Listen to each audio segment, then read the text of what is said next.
Bom, é o seguinte, prometemos Marco Aurélio Cunha. Com a barba branca, ele, olha lá, tá velhinho, rapaz, tá parecendo um gnominho, olha lá. Doutor Marco Aurélio Cunha, como vai? Boa tarde. Boa tarde, um abraço a todos aí, é um prazer retornar aí à Band, conversar com vocês um pouco. Obrigado pelo convite. Bom, nós que agradecemos aqui, doutor Marco Aurélio. Muito obrigado aqui, o doutor Marco Aurélio, que recentemente deixou a CBF e vai ser candidato à presidência do São Paulo, doutor?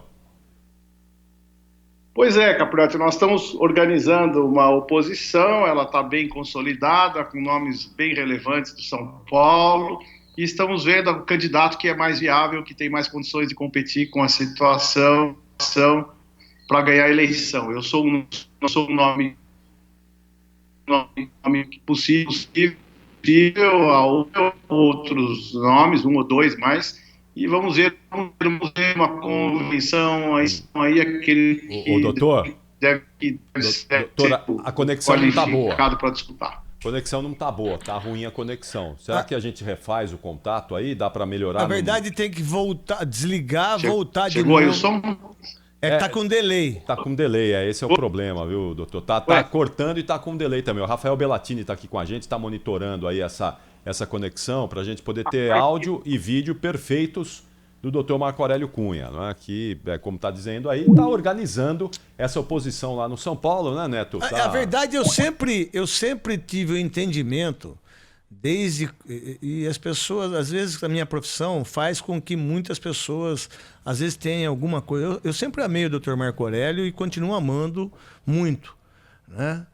Eu posso ter criticado, mas eu nunca critiquei a pessoa do Dr. Marco Aurélio, né? Mas também elogiei muito mais do que críticas. Você pegou o Dr. Marco Aurélio quando você jogou no São Paulo? Nossa, como médico lá? Ele foi maravilhoso comigo e continua sendo, né? Ele sempre foi muito bom e continua sendo maravilhoso para todas as pessoas, para todos os ex-jogadores. Ele sempre foi uma pessoa do bem, ele é uma pessoa do bem. Talvez, quando ele tem um cargo da CBF, que aí no futebol feminino, eu fui contrário a isso, até pelas condições dele. Eu acho que ele poderia ser do masculino e não do feminino. Ponto. Só um pensamento meu, né? Porque a inteligência dele, o que ele fez no futebol de Santa Catarina, o que ele fez no Santos, o que ele fez no Guarani, o que ele fez no São Paulo. E ele está preparado para isso, né? E é uma boa pessoa. É uma pessoa que, se você pegar a história do Dr. Marco Aurélio, nos 30 anos de medicina e também nos 30 anos como dirigente, você não tem uma vírgula para falar dele. Nunca roubou, nunca foi ladrão, nunca fez mal para ninguém. Mas os posicionamentos que a gente tem que entender posicionamentos de futebol, né, posicionamentos de seleção. Isso é uma outra coisa, que é esporte. Agora, falar do Dr. Marco Aurélio, ninguém pode falar. E defendo ele em qualquer situação. Tenho diferenças em relação à democracia, em relação àquilo que acontece, mas o meu respeito pelo cidadão e pelo homem, pelo médico, é grandioso. E sempre falei para ele sabe disso, que ele sempre foi uma das pessoas que iria um dia ser o presidente do São Paulo. Tanto é que eu, o Lange, lá no Mavisa, a gente já tinha conversado sobre isso há 10 anos atrás. Entendeu? E se tem mais duas pessoas junto com você, doutor, o seu nome é o mais forte para isso. Se o senhor deixa o comando da CBF depois de 5 anos, né, não é para o senhor ser vice. Mesmo que o senhor possa ser vice pela sua humildade, mas eu acho que o senhor se preparou para ser presidente. Eu te elogiei, hein, doutor? Gostou ou não? Neto, a gente é amigo há muitos anos, desde que você é criança. A gente já tinha conversado sobre isso há 10 anos atrás. Você e o Bebeto correndo ali na Francisco Morato. E se tem mais duas pessoas junto com você, doutor? A gente torcia para que você fosse um grande jogador que foi. A gente sabia o seu potencial, a sua capacidade, né? Então a gente sempre teve uma ótima relação. Em relação ao futebol feminino, você fez algumas críticas, algumas considerações, mas com toda honestidade, eu saio desses 5 anos com o dever cumprido. Futebol feminino na tela da Band, horário do domingo, ao vivo. Nós saímos nas TVs fechadas, nós saímos com o futebol feminino sendo conversado e dialogado, sem preconceito. A gente saiu com uma seleção forte, com a maioria das comissões técnicas comandadas por mulheres. Era um desejo de todas que houvesse isso. Então, Hoje a Pia Sundhage, que é a maior treinadora de futebol feminino do mundo, está conosco, ainda é uma figura extraordinária, uma gestora de pessoas, uma mulher que treinaria um time masculino, por exemplo. Foi o senhor que pensou nisso, doutor? Em trazê-la? Fomos nós todos. Sim, fui eu e o Rogério Caboclo, porque nós a trouxemos para um congresso, um simpósio, CBF, né? Um ano antes, um simpósio, e ela veio, esbanjou qualidade, simpatia, carisma, e ficou no nosso radar. Que assim falam que ela é muito boa mesmo. Não, ela é brilhante. Ela é uma pessoa, né, do que só você convivendo, para você ver o grau de detalhamento que ela faz de futebol. Ela analisa jogo o tempo todo, mas sem ser aquele analista de desempenho que só vê o videogame. Ela tem sensibilidade. Ela sabe a jogadora que vai cumprir, que não vai cumprir, aquela que tem capacidade para interpretar o jogo, aquela que tem menos, então tem que ter uma função diferente. Ela vive o jogo, vamos lá, ela é uma mulher de 60 anos que nasceu junto com... Quando o Brasil ganhou a Copa lá na Suécia, influiu demais a vida dela, tem paixão pelo futebol brasileiro, diz que o futebol brasileiro é o melhor tecnicamente do mundo e que falta para nós compreensão, aplicação tática e fitness. Quando ela fala esse fitness, fisicamente, que a gente fica muito fraco às vezes no segundo tempo, por isso que a gente perdeu para a França. Isso, mas aí é uma questão que não é, e aí as interpretações que são difíceis de fazer. Não é o preparador físico que é responsável pela preparação física. Não. A menina, é o jogador do masculino que tem que estar pronto quando a seleção vier, que não pode deixar de trabalhar durante a semana no seu clube, ou jogar pouco, ele tem que estar preparado. E essa constância de preparação física que ela exige das meninas da seleção, para que cumpram, ela fala muito isso, não é 90 minutos de jogo, é 100 minutos de jogo, com as prorrogações, com os acréscimos, então, que a gente perde no último minuto, azar nada, é porque não está concentrado, porque não se envolveu até o final. Então, esse conceito de um futebol mais jogado, mais pronto, mais decisivo que ela quer implantar na seleção. E ela vai conseguir, porque ela é realmente uma mulher que está fora do tempo, ela está acima de qualquer outra personalidade do futebol, ela é brilhante e eu tive a honra de ter trabalhado ao lado dela esse período todo. E para aqueles que imaginam que eu não quisesse, hoje tem a seleção principal, Pia Sundhage, treinadora. Auxiliar da Pia, Lili, sueca. A segunda auxiliar, Beatriz Vaz, mulher, 3 mulheres. Seleção sub-20, Jonas Urias, que era escolhido por todas as meninas que trabalharam com ele no Centro Olímpico, em todos os lugares, como o melhor da geração. Auxiliar dele é a Jéssica do Rio Preto, uma jogadora icônica, campeã brasileira com um time pequeno. Uma Mauro Silva do futebol feminino, eu diria, né? Volante e tal. E das seleções sub-17 estão lá a Simone Jatobá e a Lindsay, que são a primeira vez uma treinadora de goleiras mulher na seleção, que é a Maravilha, que foi goleira de seleção em Copa do Mundo. Fiz muitos jogos dela. Então vamos lá, tudo que era possível fazer está sendo feito. Todas as condições iguais da seleção masculina, a seleção feminina tem.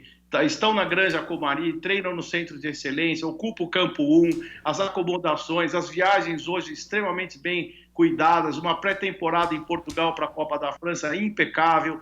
Então, a igualdade de tratamento já foi conseguida, a ocupação dos cargos por mulheres foi conseguida. Eu acho que foi o momento de eu sair, eu já fiz o que eu podia fazer. Agora que vem outra pessoa com melhores ideias e faça aquilo que o futebol feminino merece. Vamos lá, Rafa, o Rafael Bellatini, que cobre o dia a dia do São Paulo, está aqui com a gente. Marco, tem pergunta a você também. Vamos lá, Rafa. Doutor Marco, grande prazer conversar com o senhor aqui na Rádio Bandeirantes. Eu quero começar te perguntando de uma mudança um pouquinho do cenário que tem nas eleições de São Paulo. Estão bastante agitados, é claro. E a gente teve a notícia aqui recentemente do José Carlos Ferreira Alves desistindo de se candidatar à presidência do Conselho Deliberativo. Ele era um apoiador da sua candidatura. O que isso muda no cenário para o senhor e também da eleição de São Paulo? Na verdade, ele não desistiu, né? Ele foi aconselhado a não disputar. É diferente, porque a conotação que se dá de desistência não é um impedimento que o Conselho Nacional de Justiça sugeriu ou provocou que não fizesse, dizendo que os desembargadores devem ter só aquela missão e não devem se envolver em outros cargos públicos ou privados de conselhos de administração, de cargos decisórios, vamos dizer assim. Então ele entendeu que para ele, para a carreira, para não criar problemas, ele abriu mão, é diferente de desistir, né? De ser o candidato ao Conselho Deliberativo do São Paulo.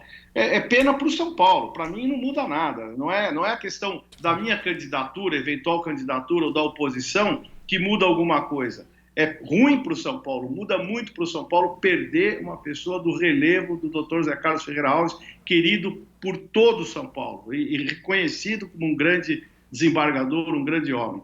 Agora, para a campanha, continua igual, ele continua apoiando de forma absoluta, continua me telefonando dia a dia, conquistando votos. Então, para a campanha, a gente não perde, a gente perde muito para o São Paulo, que seguramente vamos encontrar um substituto à altura para que possa, ou pelo menos perto, para que ele possa competir bem, em pé de igualdade com a situação. Ô, doutor, eu sempre falei aqui que o São Paulo sempre foi o time mais democrático do Brasil, há muitos anos. Eu fiz uma matéria, Baita Amigos agora de segunda-feira, estava o Gilson Ribeiro e ele falou do título do 91, paulista, que o São Paulo ganhou do Corinthians, o primeiro jogo foi 3-0, depois foi 0-0 e o São Paulo foi campeão paulista na volta do Raí, que ele fez os 3 gols. E no texto dele, ele coloca o São Paulo como um time mais democrático. O São Paulo sempre foi copiado por todo mundo. Então, se a gente colocar Turíbio, o senhor, Rosan, Carlinhos, Bebeto de Freitas, Juvenal, todo mundo. De Oliveira. Todos eles. Bebé de Oliveira, Bebeto de Freitas também um monstro sagrado. E o São Paulo, ele perdeu essa referência. Eu nunca escutei o São Paulo ter que fazer empréstimo de 40 milhões para pagar. Eu nunca escutei o São Paulo ter que fazer isso para pagar. Eu nunca escutei, em mais de 30 anos no futebol. Qual que é a visão que o senhor tem de hoje? Né? Até porque o São Paulo sempre foi... Os presidentes foram eleitos com um voto de diferença, 2 votos de diferença. Né? Qual que é a visão tua, doutor Marco Aurélio São Paulino, e sendo candidato ou não, se vai ser escolhido ou não, porque eu acho que é o senhor sim, entendeu? Qual que é a visão do São Paulo voltar a ser o São Paulo de origem? Neto, talvez seja simples entender. O São Paulo das conquistas de 2005, 6, 7, 8 se colocou numa forma muito mal posta como soberano. Verdade. Isso levou à soberba. A soberba é uma situação que você não enxerga o adversário, você não enxerga o crescimento dos outros clubes. E você sabe que tem uma coisa na minha vida que foi muito importante, você citou aí, eu ter trabalhado no Guarani, no Figueirense, no Juventude. No Figueirense nós fomos campeões da Série C e subimos a B. No Juventude fomos campeões da B, subimos para A. São realidades completamente diferentes, orçamento pequeno, você tem que ganhar pelo time bem montado, não é pelo número de astros que o time tem. O torcedor é em menor número, mas é também importante, atuante, cobrando igual, porque na cidade cobra igual, cobra aqui. Florianópolis, ou mais, ou Caxias do Sul, ou lá em Campinas, ou mais, que a proximidade acaba criando mais dificuldade para você se relacionar e se perder um desastre. O São Paulo não sofreu pressão nesse sentido e ficou lá achando que tudo que fazia dava certo. Então, quando desfez das comissões técnicas importantes que tinha, você citou Rosan, Turíbio, Carlinhos, depois trouxeram o Carlinhos de novo num momento ruim, não adianta, você perdeu a continuidade. Quando você perde a continuidade achando que o clube resolve, houve um grande erro no São Paulo. O São Paulo é melhor, mas não entenderam, é como você falar, a Band é melhor, mas a Band sem o Datena não é melhor, a Band sem o Neto não é melhor, a Band sem a Renata Fã não é melhor, a Band sem os seus protagonistas, ela não será melhor. Ela é porque tem elemento humano que faz com que ela seja. Ela é uma casa extraordinária, o São Paulo é uma casa extraordinária, mas sem elemento humano não funciona. Então começaram a diminuir o valor das pessoas, trazendo gente aposta, gente jovem. Não, que aqui o São Paulo faz tudo. E o São Paulo declinou porque não manteve o seu padrão de qualidade. Essa é a verdade. Perdeu o padrão de qualidade. E aí começou a contratar jogador meia boca. Aí contrata um veterano caríssimo porque a torcida vai ficar contente. Isso me lembra muito a atitude de times sem nenhum preconceito, Norte e Nordeste, que quando eu era dirigente lá, falava, Marco, preciso de um 9 que resolva. Eu falava, pô, já tá tudo errado, porque esse 9 que resolva, se eu tiver, eu não dou, né?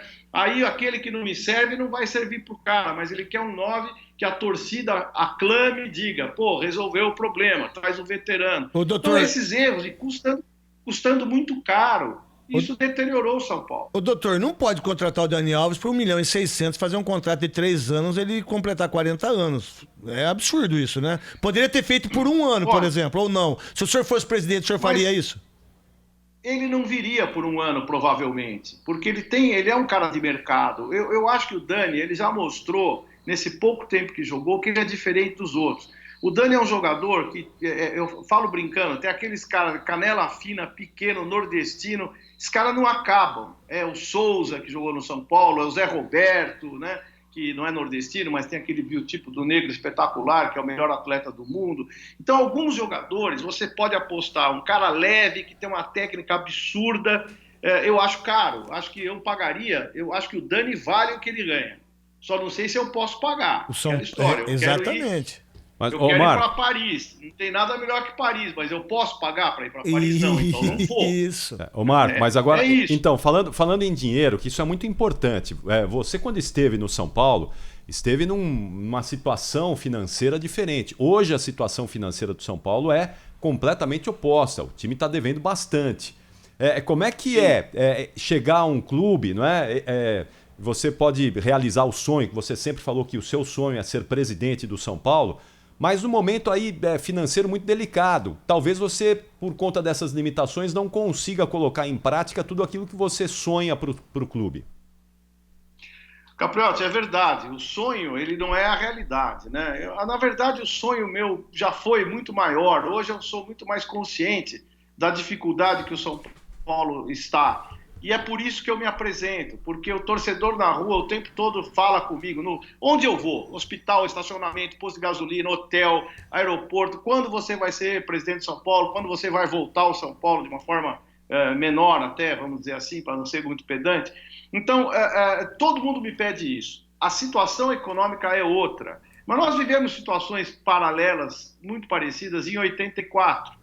Quando o São Paulo pegou uma equipe que já tinha declinado desde 80, que era um timão que foi campeão em 80, 81, 82, 83, perdeu para o Corinthians, na democracia corintiana, mas era um baita time, Valdir Pérez, Getúlio, Oscar, Dario, teve o Marinho Chagas. Renato, Heriberto, Paulo César, Renato, Serginho, Zé Sérgio. O Serginho foi negociado, o Zé Sérgio foi negociado com o Santos, veio o Careca.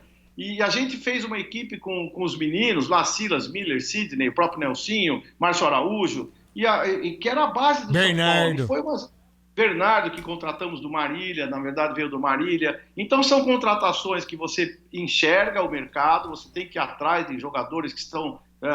Hoje tem a competição com os empresários, tem empresário em tudo que é lugar. Tem assessor do empresário vendo jogo de várzea. Se é que eu estou falando aqui de forma exagerada, mas é quase isso. Mas então, é verdade. O menino de 13 anos já tem dono. Então a gente precisa realmente rever os conceitos e manter a formação de Cotia, porque é de lá que sai o ouro do São Paulo. A mina de ouro do São Paulo é Cotia. E tentar preservar um pouco mais tempo esses garotos, que já saem também sonhando com videogame e jogar no Barcelona e Real Madrid. E perdeu um pouco o apelo ao time brasileiro. Não é o São Paulo, é qualquer time. Doutor, temos que recuperar isso. Desculpa de interrompê-lo, mas o São Paulo vendeu tão bem os seus jogadores de Cotia, só que ele enfiou dinheiro tudo nos jogadores do profissional, ele ficou devendo. Como é que pode isso? Todos que saíram, nenhum deles são ídolo como ídolos os que passaram. Ou estou errado na minha visão? Tá perfeito. O São Paulo pode vender 3, mas não vende tudo. Sim, o São Paulo vende joia e compra bijuteria. Isso. Essa é a verdade. É isso, claro que é isso, exatamente isso. Então a gente compra bijuteria, depois a bijuteria não dura muito, você perde o dinheiro investido, não tem retorno esse dinheiro investido, e os meninos, eu falo que o São Paulo é o único clube que vende para a Europa sem recall. O jogador do São Paulo não volta, principalmente aqueles que são os melhores, né? Lógico, o intermediário, vira uma aposta de mercado, vai para Portugal, vai para não sei aonde e tal, roda a Europa em times de segunda linha. Mas os que vão para a primeira linha não voltam, desde Kaká, desde todos que você quiser imaginar, eles não voltam. Então, o São Paulo tem um mercado externo muito garantido e muito respeitado. Cabe ao São Paulo organizar isso de uma forma melhor, trazer os meninos. Claro que não sobe um time inteiro, você jogou, Neto, não sobe 5, 6 de uma vez. Subir 2 e vender um tá bom, já é doutor. de adultos, e você tem meninos de 20 que vão competir. Tá bom demais. Agora, segura o resto. Vai tentando segurar os que dão tamanho para a equipe, para competir cascudamente. Essa é a palavra. Doutor, para encerrar da minha parte, pelo menos, eu tô vendo um belíssimo quadro aqui no YouTube. É o gol do título. A defesa do Rogério Ceni, né? Defesa contra o Gerrard, né? Defesa lá de... pensei que era o gol do título. 2005. Esse quadro chama o Voo do Tri, e tem a assinatura do Rogério, e o meu é o 111, que é o tricampeonato do Mundial, né? O Rogério vai ser o seu treinador, doutor Marco Aurélio? Essa era a pergunta. Rogério Ceni, o torcedor sempre pergunta da volta. A gente tem o Diniz fazendo um trabalho interessante no São Paulo, mas o nome do Rogério Ceni para o senhor seria o seu treinador?